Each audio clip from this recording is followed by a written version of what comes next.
ও মা গো, sorry sorry দাদা, কে বে বলে ফেলেছি। আমি বাড়িতে নেই আর বাড়িটা মাথায় তুলে ফেলেছিস একদম নাচ গান করে। মাথায়? এই জামাটা স্যার, তুই আমার ক্লাস ফ্রেন্ড নয়, এইভাবে জামাটা ধরবি। বোন বোনের মতো থাক। শোনো বলছি, এই বড়দি না বিশাল বদমাইশ, আমি বারণ করলাম। সেটা বুঝতেই পারছি, তুই হাজার বদমাইশ আর কে ভালো, বিশ্বাস করবে না। কে বদমাইশ কে ভালো আমি নিজেই বুঝতে পারছি। বিচার তোকে করতে হবে না, আমি নিজেই করে নেব। দাদা হ্যাঁ বল। তুমি বলো, হ্যাঁ বল। তোমার এই সুশীল হ্যাঁ বোনটা কখনো অভদ্র হতে পারে? একদম নয়। কেন অভদ্র হবি? আমার মানে ছটা বোন আছে, একটা বোনও অভদ্র নয়, আমি জানি। কিন্তু তাহলে তুই আমার নামে দোষ দিচ্ছিস?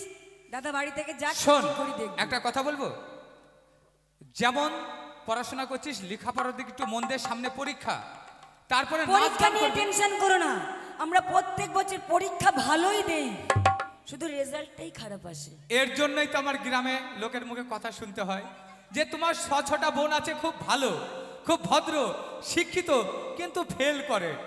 আমি যে এটা কি করে হতে পারে? আসলে কি জানো দাদা, তুমি দাদা হও, তোমাকে বলা যায় না।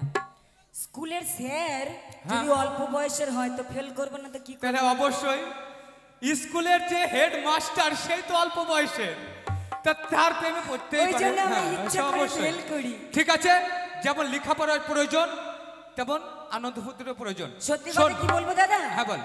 দেখো বল। সামনের মাসে আমাদের স্কুলে হ্যাঁ। অনুষ্ঠান আছে, স্পোর্টস আছে। আছে। যে যেমন পারবে খেলায় নাম দেবে, হ্যাঁ। যে যেমন পারবে অনুষ্ঠানে নাম দেবে। হ্যাঁ, অবশ্যই। তোমার বোনেরা কি চাও যে তোমার মুখ মাটির সাথে মিশিয়ে? একদম নয়। তোমার মুখ উজ্জ্বল করার জন্য হ্যাঁ। আমরা বাড়িতে একটু রিহার্সাল করছিলাম। বাহ, খুব ভালো রিহার্সেল করছিলি। এমন কি রিহার্সেল করছিস? এমন কি অনুষ্ঠান, এমন কি গান? তার আগে একটা কথা বলি, তুমি এত সাজুগুজু করে কোথায় যাচ্ছ? কোথায় যাচ্ছি? আমার একটি বিশেষ দরকার, একটু কলকাতায় যাচ্ছি। কলকাতায় যাচ্ছ? হ্যাঁ। আমরাও যাব, বল, আমরাও যাব। তোদেরকে নিয়ে যেতে পারবো না। কেন? আমি একটু বিশেষ কারণে যাবো আর চলে আসবো, যে কলকাতা পুরো শহরটা ঘুরবো, তোদেরকে নিয়ে ঘোরার সময়টা আমার নেই। শিখা আমার কাছে কান্নাকাটি করছিল, তুমি কোনোদিন যদি কলকাতা শহরে যাও, নিউ মার্কেটেও যাবে। আমি কাউকে নিয়ে যাব না, আমি তোদের কাছে আসলাম, যখনই কলকাতায় যাই তোদের জন্য কিছু না কিছু নিয়ে আসি, এটা জিজ্ঞাসা করতে আসলাম যে তোরা কে কি নিবি। বল কে কি নিবি, বল। বল, তুই বল। ও দাদা, হ্যাঁ বল। বলছি আমার জন্য পুতুল আনবে, পুতুল। ঠিক আছে, তোর জন্য একটা বড় দেখে পুতুল নিয়ে আসবো। তুই তো এখনো ছোটই আছিস, পুতুল ছাড়া খেলা তুই মানে পুতুল খেলতেই নিবি, পারিস না। ব্যাটারিওয়ালা নিবি না? ভিতরে ব্যাটারি থাকবে, পিছনে সুইচ থাকবে, টিপে দিলেই বলবে I love you, I love you. যা হোক একটা নিয়ে আসবো। আচ্ছা তুই কি নিবি বল। ও দাদা, হ্যাঁ বল, তুই কি খাসনি নাকি? এত খাবার দিচ্ছি, বাড়িতে খাবারের অভাব নেই, তা গলা দিয়ে ও দাদা ওকে চিকিৎসা করা, ওর মানে মানসিক সরি। গলা দিয়ে কথা বেরোচ্ছে না, ভালোভাবে বল কি নিবি। আমি একটা লিপস্টিক নিব। ও লিপস্টিক, তোর জন্য একটা দামি লাগবে লিপস্টিক নিয়ে আসবো। ঠিক আছে, আর তুই কি নিবি বল। বল বল, তোর তো বেশি দরকার। ও দাদা, না কারোর জন্যও করে দিস, কারোর জন্যও কিছু নিয়ে দিস। কেন তুই না পারিস, তোর বোনের জন্য নিয়ে দিস। না দাদা আমি একলাই নেব। হ্যাঁ না, তোর বোনের জন্য এই যে একটা বোন আছে, নিয়ে দিবি। ও আমি চিনি না। আর চিনিস না? না, অবশ্যই আমি চিনিস, একলাই নেবো। সে ভালো জানি। বল কি চাস। মারবে না তো দাদা? না একদম মারবো না। এই শোনো, আমার হ্যাঁ, বল। দাদা মানে তোমরা ধরবে। হ্যাঁ, এই সাগর বল। তুমি ধরবে আগে। হ্যাঁ বল। ও দাদা আমি স্বামী নেব। ওই দাদার সম্মুখে এই কথাটা বলতে তোর একবার মুখটা মানে কাঁপলো না?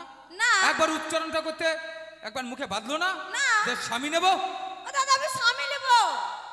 এই কি বলছে রে? বুঝতে পারোনি দাদা? না একদম বুঝতে পারিনি। তোমার বোনেরা অত অভদ্র নয় যে তোমার সামনে অশ্লীল ভাষা ওই যে বলবে। বললো যে স্বামী নেব, আসলে ওর সব কথা ঠিকঠাক করে উচ্চারণ হয় না। উচ্চারণ হয় না।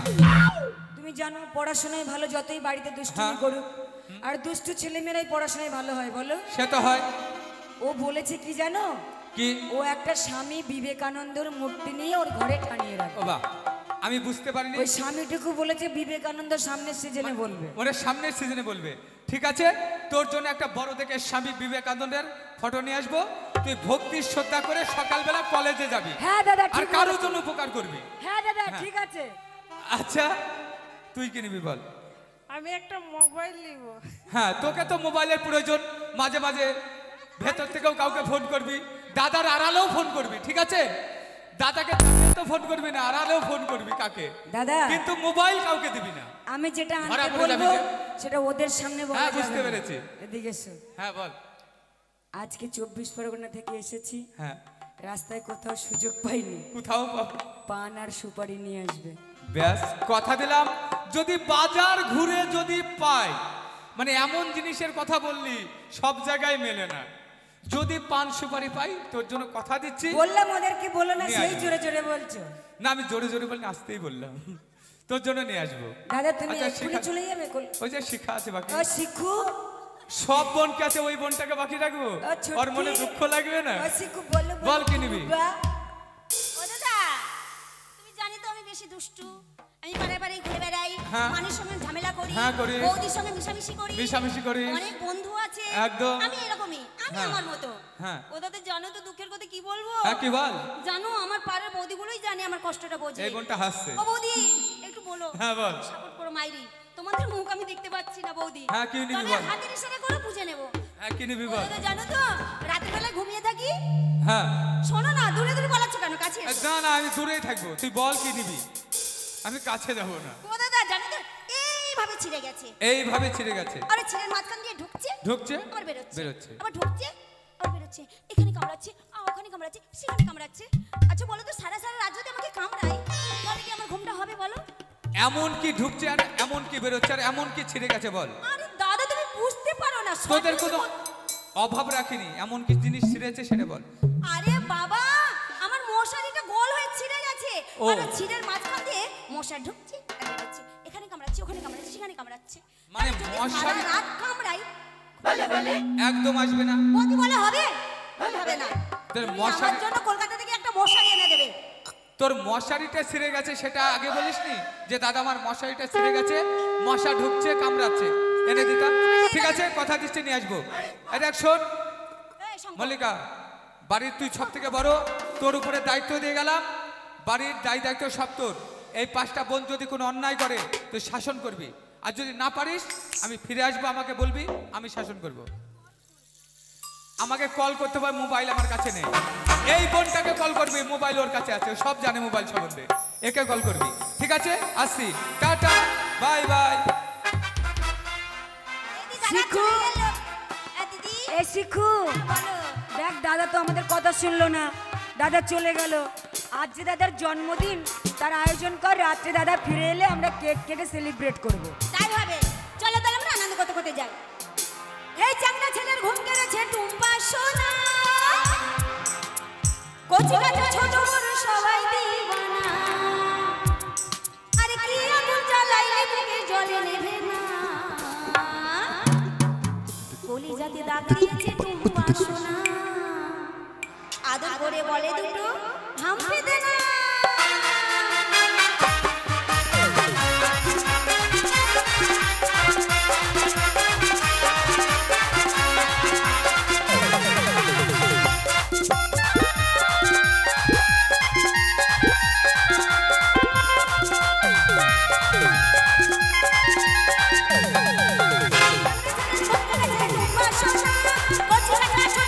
সবাই দিবানা, এই চারটা ছেলের ঘুম কেড়েছে টুম্পা সোনা,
বাবু